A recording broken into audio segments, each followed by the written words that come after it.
I've got 4 different pairs of handcuffs here. Different brands, different prices, but similar styles. And we're going to figure out, is there really a noticeable difference? So with a little testing and a little research, we're going to find out exactly that. Now, I only have 4 specific brands of handcuffs, and those include the Smith & Wesson M100P-1, the Asp MS100, the Peerless M300, and the HWCs. Okay, if I were to rank these purely based off my own personal bias, I would start with Smith & Wesson, Asp, Peerless, then end it with HWC. Let's see if that changes throughout the video. Now, these are not the only brands of handcuffs, nor are they the only models. In fact, there are a lot you can choose from. If there's little to no difference between these brands and models, I imagine that would translate to other brands and models. So the chances of there being a huge difference, I think, are pretty slim. Also, this is just all I have. And thanks to the guys who sent me these, some of my followers, I appreciate it. And let's just get into the video.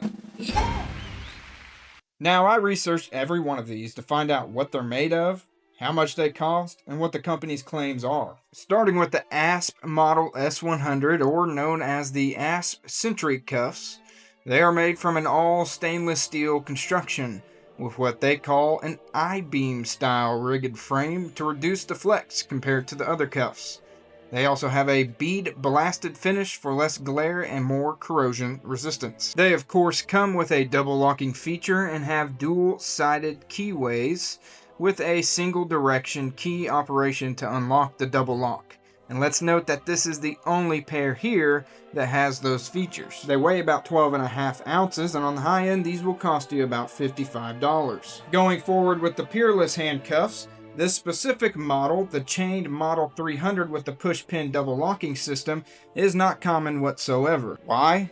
I'm not 100% sure. They were either a specific contract run or just a less produced variant of the Model 300 hinged cuffs. However, they are an older generation of handcuff, and they do make a newer model of these called the 700C. But they are nickel-plated steel with what seems to be a satin finish and the classic stamped style versus the machine style of the Asp.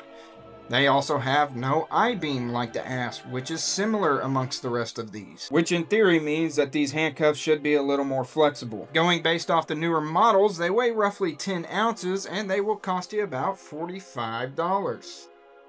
Okay, moving on to the Smith & Wesson N100P-1. They're made from a nickel-plated carbon steel, and Smith & Wesson says they do have a satin finish, and that is for a low glare and decent corrosion resistance. Now, the Smith & Wesson comes with a double lock feature as well, activated by the push pin on the side, which is what the P stands for in the model number. So it seems as if Smith & Wesson and Peerless are pretty dang similar. These weigh about 11 ounces, and on the high end they will cost you about $35. Now, HWC. Unlike the other brands which are made in America, these are most likely made in a place like Taiwan. They do follow basically the same design as Peerless and Smith & Wesson with the stamped construction and the pin double locking. And like it says right on the cuff, it is made from stainless steel, but it's most likely stainless coated steel. These are actually said to not even really be law enforcement grade and more for like security and training surplus handcuffs. But visually, compared to the other 2 stamped handcuffs, I'm not seeing much of a difference. They weigh about 11 ounces and they're probably going to cost you about $25.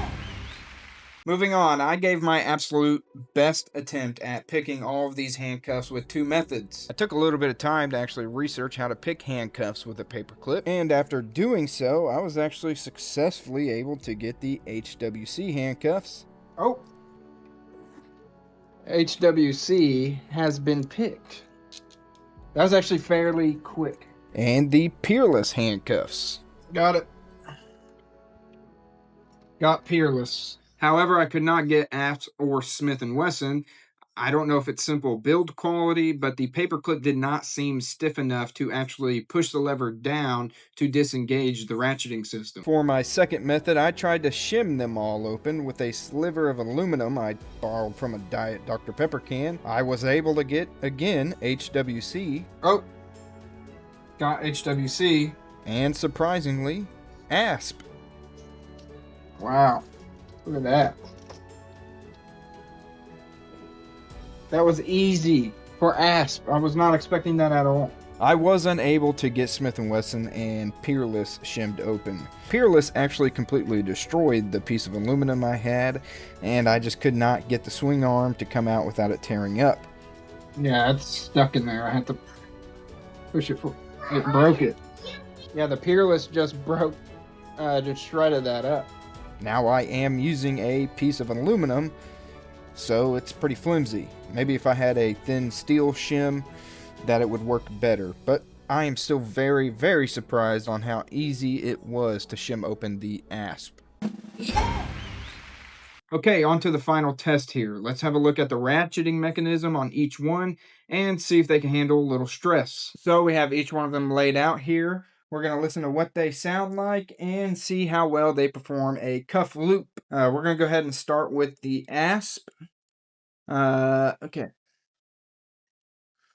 So let's just do a full ratchet on each one. Here we go.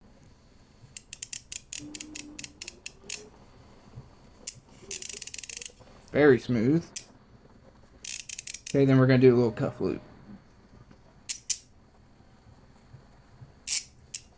That's very easy, very smooth. You can tell the weight of the swing arm just naturally wants to swing around. Without, and I'm getting no pressure, no, I mean, I'm not getting any pain here. So yeah, very smooth with the ASP. I like that a lot. Okay, we're going to go ahead and jump into the Peerless here.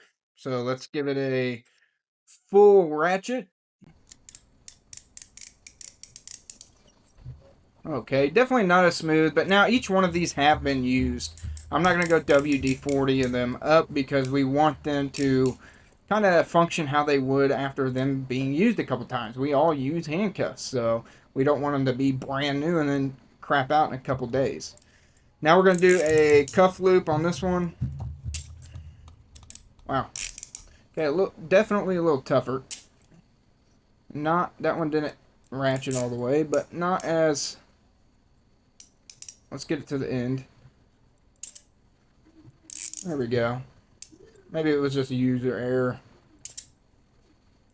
Okay, definitely I could definitely feel the pressure. Not really pain. If you don't cuff them right and you don't push them and you kind of just hit them down, I could see where that might hurt because it takes a little bit of pressure to get these going. Moving on to the Smith & Wesson here. Let's go ahead and give it a full ratchet.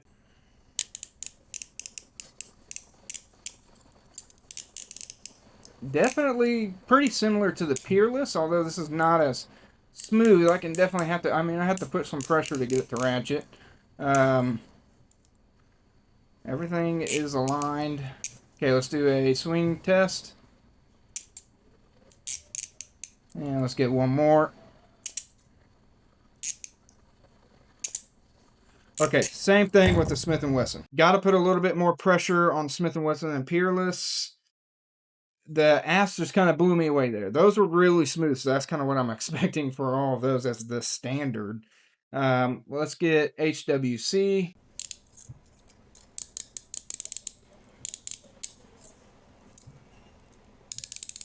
Surprisingly, these are actually pretty smooth. I'm not putting as much pressure as I did with the Smith & Wesson and Peerless. Let's give it a swing test. Okay. That one didn't click there all the way, but I think my hand got in the way. Yeah, those actually are pretty dang smooth and nowhere near the ASP, but I would say swing test and sound test and ratcheting test, the HWC is actually above the Peerless and Smith & Wesson. So, I would put HWC right after ASP. And then Smith & Wesson, I say, and Peerless would be a tie. Now I want to check the durability of them to simulate real-world stress.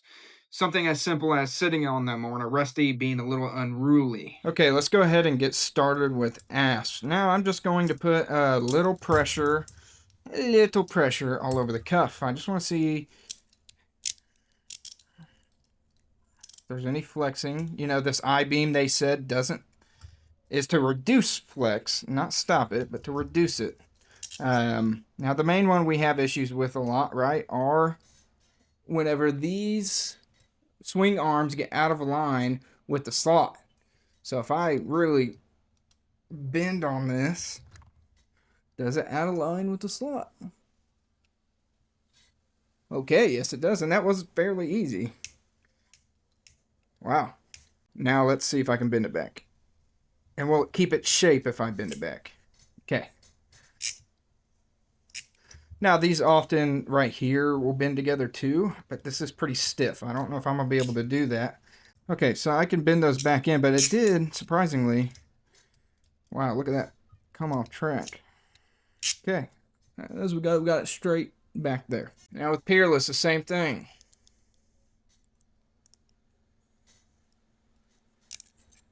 Let's go ahead and test the swing arm.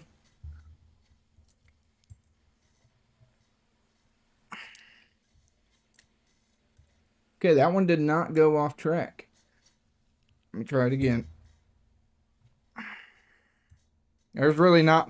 Talk about flex. There was a lot more flex in the aft swing arm than there was in this one. It's still on track there. Let's go the other way. Same thing. It's not coming out. Okay, let's move on to Smith & Wesson. A little bit more give there than Peerless, but not terrible. I'd say these are the ones that have more of an issue with the binding. You know, the Peerless was a little bit harder to press. So was the asp on that I-beam. But as you can see, it's lined up. Let's go ahead and... Okay. It's a little off, just to get it to stop right there. Let's see again. Okay, that time I got it to come out of the track. And bend it back. It goes right back in. So this one was able to be bent out of the track. Not as drastic as the asp, though. Which is still surprising to me. With that claim of less flexibility. Let's go to HWC, the cheapest version of cuffs we have here. Everything's about the same. I think the main thing I'm worried about is these getting off track. Wow. Wow. That was so easy. Oh my gosh. Okay, now we know why that these probably cost $25. And maybe that's where, you know, the law enforcement grade comes in, is that these can easily be bent. And I would bet if I feel like I can probably almost twist these all the way off. And unfortunately, you know, if you put these back in, they probably aren't, yeah, they're going to be pretty stiff here to get all the way through, putting them back on track, because now that whole metal is warped there. And I mean, if you're working in the field and some arrestee gets a hold of these and really starts, you know, yanking them down on their wrist, they're going to get probably a little bent more than the others. Interesting. All right, the tests have concluded, and I'm going to give my final ranking here. Okay, we went over a couple things. Build and quality, can they be picked? And I think that I have a final answer as to, in my opinion, which ones are the best. Now, some of these tests may have been flawed due to user error, as I am not a professional locksmith, perhaps, and everybody has their own respected strength levels in bending cuffs. But here we go. So let's remember, these HWCs got bent totally out of the way. Okay, they are, for me, in law enforcement, like it was stated, these just maybe aren't for law enforcement on patrol type of cuffs. Maybe they are just training cuffs, and they are for maybe security purposes, or I would even say not even for corrections. Maybe a backup if you are in need, as they are pretty cheap. But they are going to stay right here in last place. That bend test was not good at all. We have Smith & Wesson and Peerless and asp left here. This might come as a little bit of a surprise, but let's be honest. For the price and for the build quality of what they claim, I don't think asp lives up to the hype, honestly. Let's see, we bent the swing arm out of the way. and it completely came off track. We had to bend it back to get it back on track. Now that also happened, I believe it was for maybe the Smith & Wesson, but this one obviously, and you guys saw in the video, came off track way more as well. Again, the price, it's just the claim of it saying that it's not flexible or as flexible as these cuffs. Well, it's obviously flexible. Now it might not be talking about the swing arm, maybe it's talking about just this I-beam right here. It was also easily shimmed open. It was the easiest cuff to shim open. I couldn't pick it with a paper clip, but it was very easy to shim open. Smith & Wesson and Peerless, I could not shim open, or I could not pick open one of them, okay? I could pick open the Peerless. Now, that leads into the next thing here. Which one is number 2 and number 1? I think Smith & Wesson, for the price, is number 1. And Peerless follows closely behind it, as they're almost identical to the same type of cuff. Peerless I was able to pick open. Now the different keyholes and just my picking skills might play a factor into that, but I think for the price, like I said before, Smith & Wesson is just at top, Peerless right behind it. Although Peerless is an older generation type of cuffs, they're not really issued anymore. I think we're looking at Smith & Wesson to be the winner here. That's my opinions. I was honestly pretty disappointed by Asp. They look great. Don't get me wrong. They look great. They feel great. They're machined very well, as these are just stamped style cuffs. I don't know. There's obviously a pattern, something to be followed here. So now I'm curious. What are you guys running? Do you notice a difference between brands, or are they all the same? Let me know in the comments down below. Also, if you made it to the end of the video, make sure you like and subscribe, and let me know what you think about the long form content. Rather than that, peace out, guys.